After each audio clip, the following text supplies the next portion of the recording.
Hello, everybody. She doesn't know that I clicked the button, but we are officially live. So we'll see what weirdness she gets into when she gets back. I'm actually joined by Trish Heinrich, my partner in crime. I hear her. See how long it takes for her to figure it out. Watching an author in their natural environment.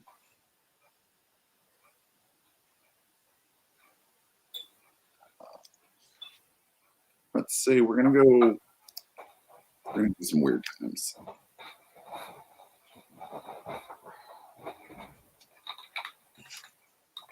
Surprise, we're live.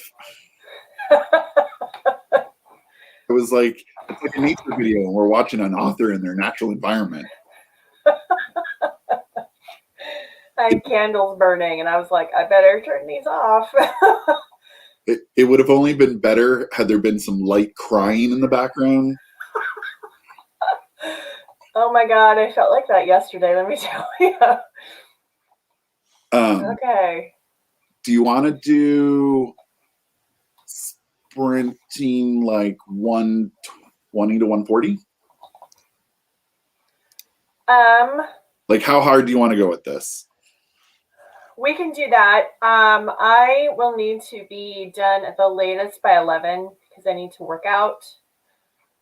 What is that for me? That's like in about 50 minutes, 50. So, well, then let's do, let's go hard at this. And let's do 110 to 130. Okay. And then that means we can squeeze in 2-ish sprints. This stupid. Sometimes I just want to strangle Scrivener like so hard. Okay. My Scrivener likes to mock me. Mine just doesn't do what I want it to, like, because it's so hard. Okay, let's do this. Okay. You want to start in the Discord? Oh, yeah.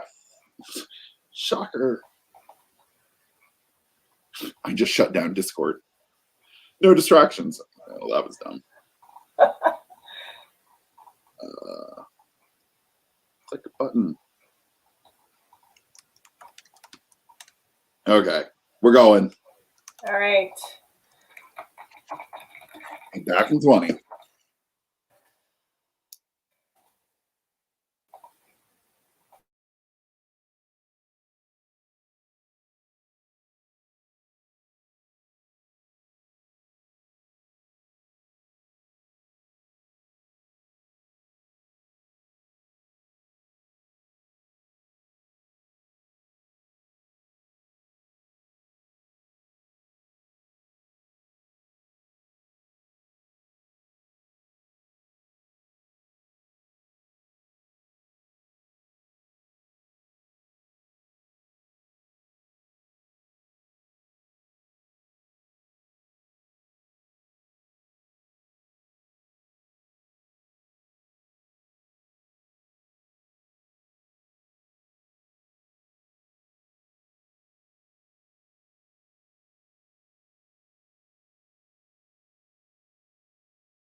And how'd you do?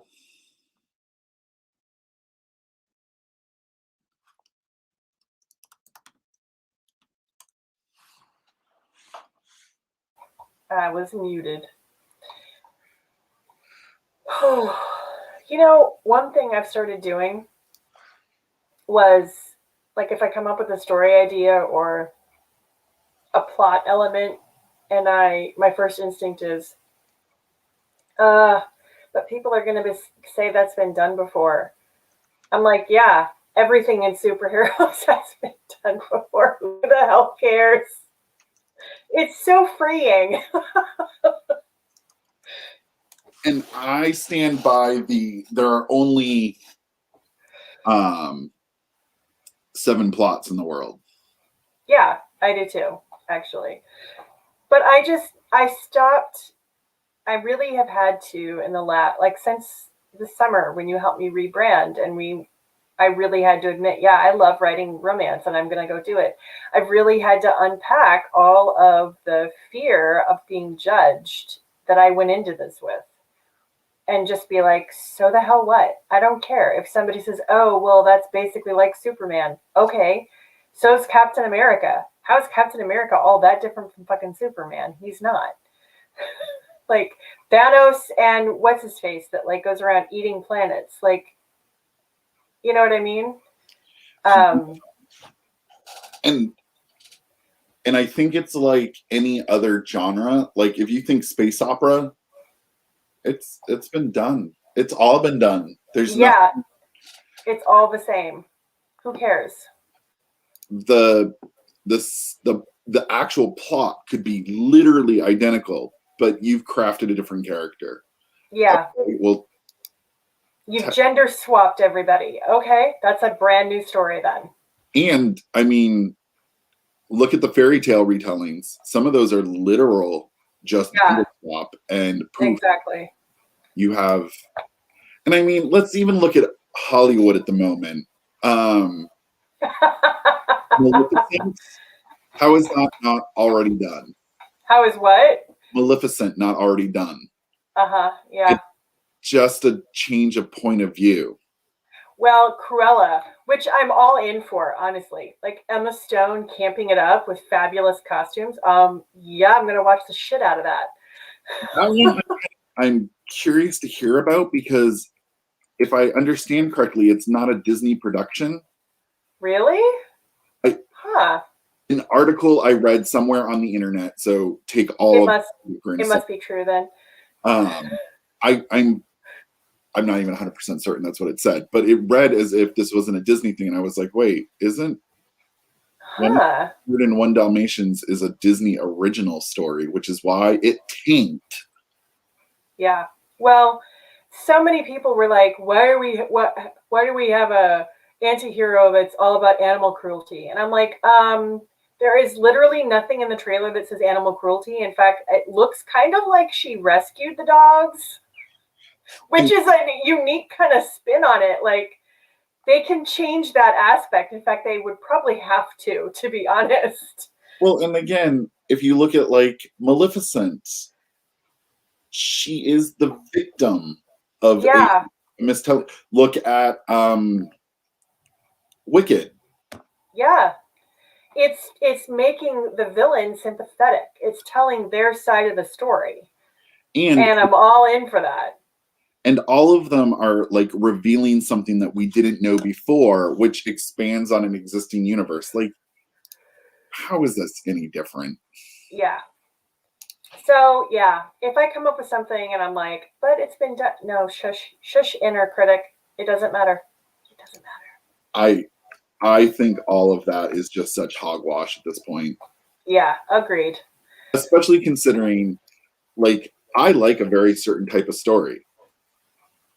I'm going to read a certain type of story, and at some point, I'm going to be like, this is just like this other book. And I'm going to keep reading it because it's what I like. Exactly. And how many paranormal romance books with vampires are basically the same story? And yet they sell like hotcakes. How many urban fantasy our unsuspected young girl finds out she's actually insert fae, vampire, werewolf, magical other, chosen one, Yeah, and grows into her power and saves the world. exactly. It is super rare that I come across a story that I'm like, this is some weird shit. Like, And it doesn't sell usually unless it's by an author that has a rabid established fan base. so on Hulu, there's this new movie called Palm Springs with Andy Steinberg, whatever, Oh, I know who you're talking about. Yeah, yeah. From Brooklyn Nine-Nine. yeah. It's Groundhog's Day with a more modern twist. Okay. It was hilarious. I enjoyed it thoroughly, but it was Groundhog's Day in every aspect. But like you said, it was enjoyable. Am I going to write that it changed my life and it was the best thing? No, but it was a good watch. Um, as Miranda is currently crafting a story about a girl coming into it. Write the shit out of it, Miranda. Write the shit out of it. I would read that. I would totally read that. I mean, people want familiar. Like, yeah, as much as they bitch and complain that they've seen it before, it's what they want. As long as I can't directly compare it to another character or plot or some element. Yeah. Doesn't as long as it's not a direct ripoff. You know what I mean? Then I can say, oh, well, this is just like this story, but I definitely like this character better. Like, yeah. It's unique because the author is unique. That author hasn't written that before. That's what makes it unique. And apparently Karen's going to sprinkle with us. Ooh, we better get on it then. She's like, no nonsense. I'm setting it up for 20 at 40. Okay. I'm going to join. But then I'm a big fan of sci-fi horror. And how many times could this be avoided if the scientist with 8 degrees learned not to touch the alien substance? Seriously. When it happens, you're like, well, we must be in a sci-fi horror flick. Like, or the one I love is Age of Ultron, where Tony's like, let's play Dr. Frankenstein. And everybody's just like, oh my God, that was unexpected. Was it really? No, yeah. It really wasn't. Same plot, different protagonists. Yep. That's how come I always rant and rave about like really weird movies, because it was something new. Yeah. Like, and I will always go to this one. Final Girls is at its root a mockery of horror films. And it stepped outside the genre, looked back inside and goes, well, that was some weird shit. And they mock it. And it is hilarious because it's still at its core a horror film. Yep. But all your characters know it's a horror film. That's brilliant. Hi to the 10 people watching us. We're going to be sprinting in about a minute. So if you're working on something, oh my God, we lost 4 people. I'm sorry. Apparently they don't like me. Half these people, I'm sure, are from my game guild who keep popping in. Oh, hi, guildies. I love game guilds. The one who keeps popping on every day is Gucci. Oh, really? Don't know his name. Gucci. That's who he is. He's the Gooch. He pops in on his lunch breaks and then runs away. Awesome. And then Nyx is the other one who harasses me in Discord all day long.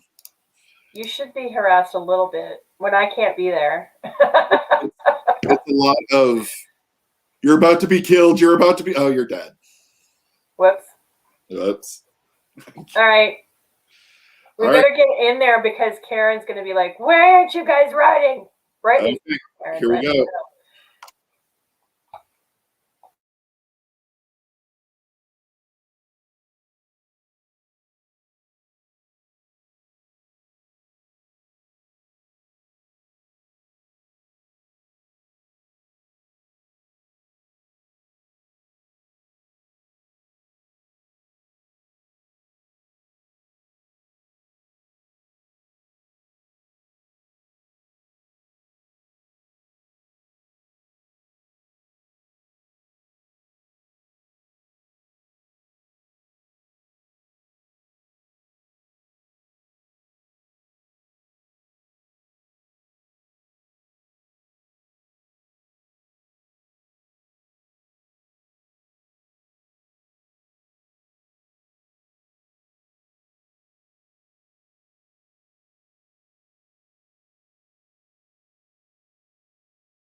How'd you do?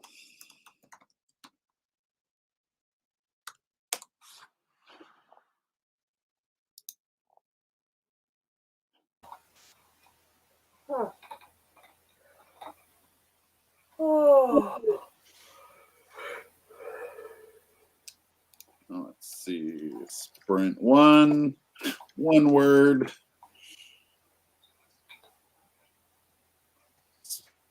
And sprint 2, 238 words. Good for you, man. Which it's always way more than that, but I'm editing, so I delete half of the original, and Yeah. so the end product is always a super low number. My daily average is like in the shitter right now because I've been doing that. Yeah. It looks like I'm only doing like 500 words a day, and in truth, I'm doing like 2,000 a day, but I'm deleting 1,500. Yeah, and you're moving stuff around. But it's going. Well, I just finished a chapter, thank God. Oh. How many are you going to try and do today? I'd like to get 2 more done, but I don't know if I can. But yeah, the goal is 2 more. I think I probably can do that because I know exactly where I'm going and what I'm doing. It's just the last quarter of any book I write is always a slog. I don't know why, because I'm in the home stretch, but it's just just hard. For me, it's not the end of the book; it's the lead up to the end. Sometimes I even skip and just write the end. That's a good point. That might be more what it is for me because I'm getting close. I'm like, starting to reveal who the real villains are and what's going on and all that stuff. But it's romance, so that's kind of sub. I feel like when you're writing a book, you already know the ending, like when you write the first page. It's not like you are doing exploratory from the beginning to the end. So yeah. Sometimes I feel it's easier to write the end and then just connect A to B. Totally agree. And then there's sometimes I've done that and I'm like, well, this is about to get convoluted. Which tells me that something in my story was wrong to begin with. All right. Well, I got to go work out before my girls get home and I make them lunch. And then it's My Hero Academia for the lunch break. We've been watching 1 episode a day. So I need to go work out and then go get my lunch. And then I have to come back and do cover villain stuff because Miranda needs to get her book cover. Oh, well, that's exciting. Yeah, it's almost done. It's the last little bit that I sealed the deal. So today, I have a meeting with a romance author who did the really huge February event, Pharaoh Feb, which is Fantasy Romance February. And I participated in it and I made the suggestion. I was like, you've got a great framework and foundation here to just turn this into an online convention. And she's like, would you like to talk about how I could do that? I'm like, sure. And I was just thinking, I was like, you know what? You and I met because, I wanted to do something. I basically volunteered to do a box set with you. And I'm thinking, volunteering to help people with stuff, not coming in as the know-it-all, just being like, how can I help you? That's kind of the way to do networking, I think. So I'm hopeful that not only will this help her, but maybe I can really start making some good connections in the romance community too. So yeah, and I feel like if you're willing to put yourself out there without an obvious gimme, yeah, sometimes the gimme is just like, hey, I need a partner in crime with this. So exactly. No, that sounds awesome. Hopefully I'm excited. Hopefully you get to pull some ideas out of it. Yeah, I'm actually going to try and pitch a mini con for the summer to test it out to see how, if she wants to do it, if she wants my help with it, to just be like, do a mini romance convention in July, kind of like what we did last year with Yeah. superhero fiction, and just test it out. And then you have like a little bit more information for the bigger job for February. But she ran this ginormous month-long event, like all these different things going on. She did it by herself. Oh my God. Yeah, I don't even know how she survived, honestly. It was a lot. I feel like you have to put everything on hold to make that stuff happen. Yeah, and that's what she said. She said she didn't do any writing. All of her writing went on hold for February because she was doing micro stories on Instagram. She was doing handling scheduling author takeovers. She had like 4 or 5 panel discussions, and then there were author spotlights every single day. In addition to making sure the website that she had for the whole event was like running well and everything. And I'm just like, how did you not go crazy doing all of this stuff? So if she can do that by herself, I'm pretty sure she could do an online convention with some help from some people. Yeah, some of these romance folk are just workhorses. Yeah, they are. Anyway, good luck with that. Thanks. Yeah, that's at 1:00 today. For me, 1:00 Pacific anyway. But all right. I gotta go. So I will chat with you later. Bye.